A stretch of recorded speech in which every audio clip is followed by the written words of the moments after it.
Araw po at narito po ulit tayo sa Loyalty in the Book of Matthew chapter 1 to 2, part number 3. Ano po? At alam nyo, napakasarap po na namnamin ang mga bahagi pong ito. No? At napag-usapan na natin ay God's loyalty to man in keeping His promises, in the genealogy, in saving us from our sin, in His being with us, and His protection and guidance. Alam nyo, sa verse 12, 13, and 23 ng chapter 2, sinabi diyan ng anghel ng Panginoon kung saan sila pupunta dahil nandyan pa si Herod na pumapatay. Pero sa chapter 1, binanggit po rin doon na huwag ka matakot, Joseph, kuhanin mo si Mary dahil ang pinagbubuntis niya ay sa banal na espiritu. Pinakita rin po doon ang saling lahi. At pinakita rin po doon ang purpose ng Diyos at God is with us. At sa verse number 12, basahin ko po.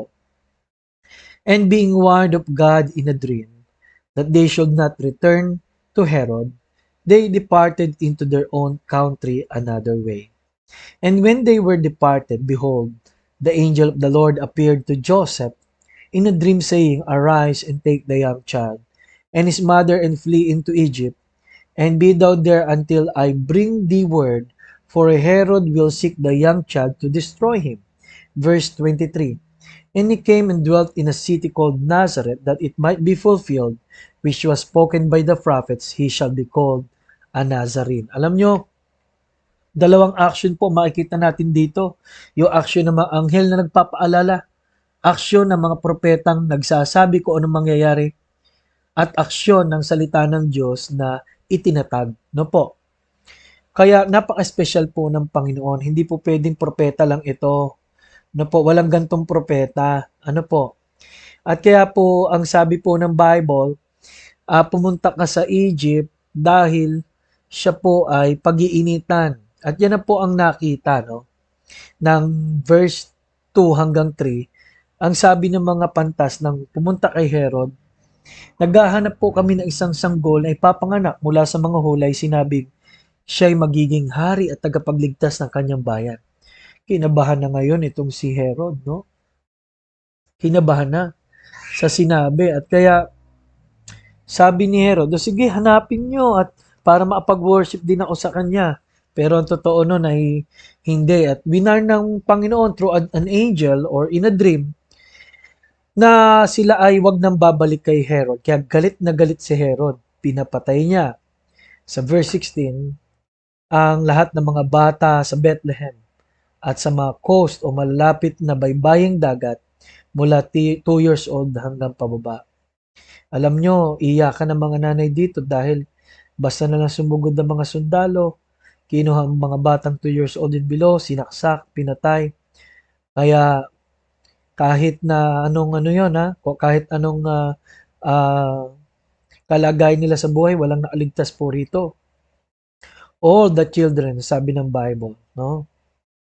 At kaya sabi sa 17:18, totoo nga ang sinabi ng propeta na sa Rama ay puno ng iyakan, puno ng pagpangalumbaba, pangungulila. Si Rachel umiyak para sa kanyang mga anak. Hindi matahimik dahil hindi kayang tumahimik.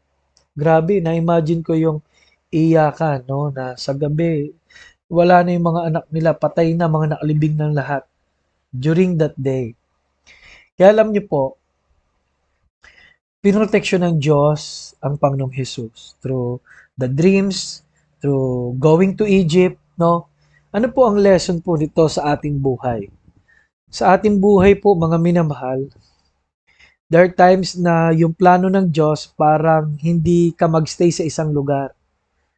Kailangan mo lumipat, kailangan mo magkaroon ng panibagong negosyo, o panibagong mga estilo at pamamaraan. Bakit po? Kasi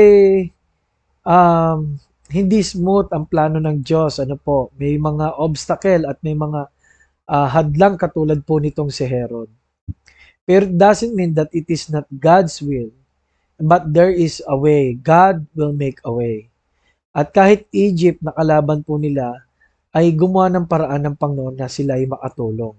Kaya alam nyo, magtiwala lang tayo sa Diyos kasi po, Ang Panginoon po ay mahilig gumawa ng paraan. Ituturo niya ang ating mga landas. Proverbs chapter 3 verse 5 and verse number 6. At alam niyo po mga minamahal, bumalik dyan si Joseph dahil patay na si Herod. Ano po, biruin niyo, naging malaking bagay, kinailangan mamatay pa ng isang tao para maabalik ang tagapagligtas.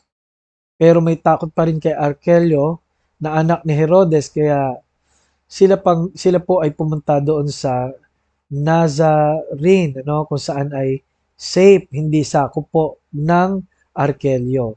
So, alam nyo, pinakita rin na ito'y isa sa mga propesiya na siya ay magiging Nazarite o tiga Nazarene. Sorry po, tiga Nazarene. Ano? Kaya mga minamahal, laging mayroon na pong plano ang Diyos noon pa. Sabi po ng Bible, may plano at plano at plano ang Diyos sa bawat tao. Jeremiah 29:11. At kung naman pong nangyayari ngayon, isipin natin that all things work together for good to them that love God and who are called according to His purpose. Kaya tayong proteksyonan ng Diyos, ipanalangin lang natin, magtiwala lang tayo sa Kanya. Bahala ang Panginoon na bigyan tayo hanggang sa uli ng magandang wakas, laban sa kasalanan, laban sa mga taong ayaw sa atin, o laban sa mga taong iba ang motibo, o laban sa mga taong ginagamit ni Satanas. At kaya magtiwala lang tayo sa Panginoon. Tayong na kay Kristo. Ano pa na hindi tayo proteksyohan ng ating Panginoong Jesus? Ano po? Kaya po, alam nyo, napakahalaga ng kanyang presensya in His being with us, in saving us from our sin, in the genealogy, in keeping His promises. Kaya po, bukas po ang pag-uusapan natin, siya ay karapat-dapat na purihin at sambahin. Ano po, dapat siyang katakutan at dapat siya namang luwalhatiin, adored. Kaya po ngayon, His protection and guidance. Mga minamahal, nawa po, kung nakita mo nang noon ang protection at guidance ng Diyos, kaya niya pa rin sa ngayon. Hindi nagbabago ang Panginoon. Hindi siya magmamaliw. Ano po? At lagi lang tayong makinig sa guidance ng kanyang salita, sa guidance ng kanyang Espiritu Santo. At pangatlo, lagi lang po natin gagawin kung ano yung tama. No? There are times kasi nagkakamali tayo, hindi lang dahil sa pagkakamali. Dahil imbis na Egypt, yung instruction, iba ang ginagawa natin. Imbis na Nazarene ang pupuntahan, iba ang pinupuntahan natin. Hanapin po natin ang kalooban ng Panginoon.